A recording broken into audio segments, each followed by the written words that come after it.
Hi everyone, welcome back. Today we're going to be talking about something that is very important in Louisiana called tutorship. If you're from another state, you might know it as guardianship. I have Mr. Pete LaSavio from LaSavio and Dejan to help us answer some questions today. Good morning. It's a pleasure to be here. Always glad to answer questions about complicated legal procedures. Okay, Mr. Pete, let's start from the top.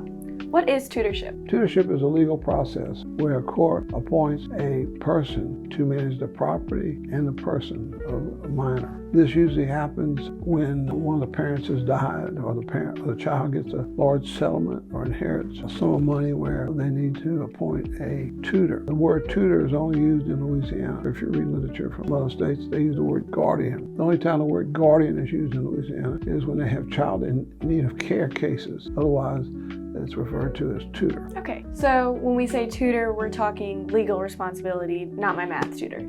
Correct.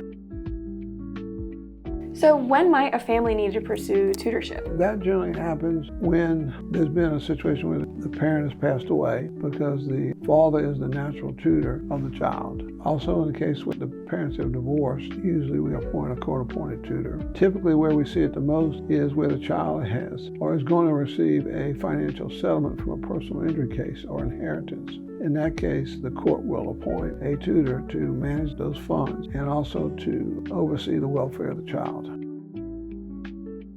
Let's talk process. How does someone become a tutor? It all starts with filing a petition in district court. And this petition, you're seeking to be appointed tutor for a minor. And the court will consider your qualifications and whether you're the best person to be appointed tutor. It can be where it can be contested. You can have several people trying to be the tutor. And the court has the discretion to appoint who the tutor is. And once they appoint the tutor, that person has to sign an oath saying that they will faithfully perform their duties as tutor. The court may also require a bond to make sure that you fulfill those duties. In case you mismanage the funds or take off with the funds, they have some security to make sure the minor's money is protected. Sometimes they will require accounting to be given to the court periodically. And so after you've posted the bonds, they issue letters of tutorship, which say you go to the bank or financial institutions with this letter of tutorship and say, hey, I have court authority to be representing this person. I want to open a bank account or open a stock account. And the court will look at those papers, send it to their attorneys, look at it and say, yeah, this is in order, and allow you to open an account in favor of the minor. And then there's also an under tutor, right?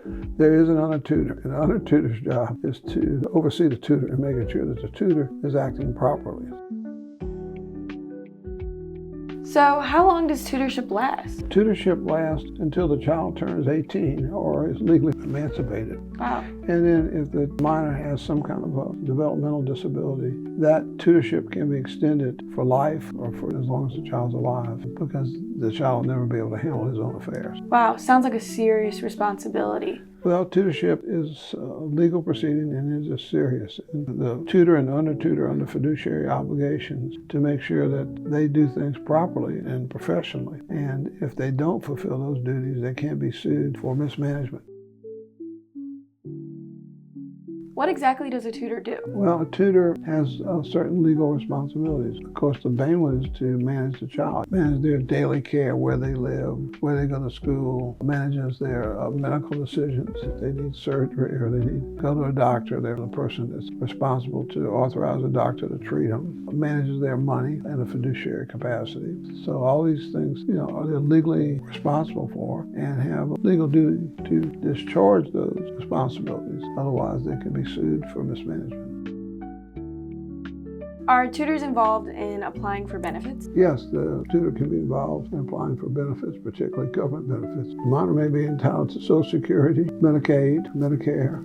So that would have to be done by the tutor because the child has no legal capacity to apply for those government benefits. What about parental support and visitation? Those are usually handled in a court order, so it's important to have all that spelled out by the court, and that should be discussed with your attorney who's handling the tutorship.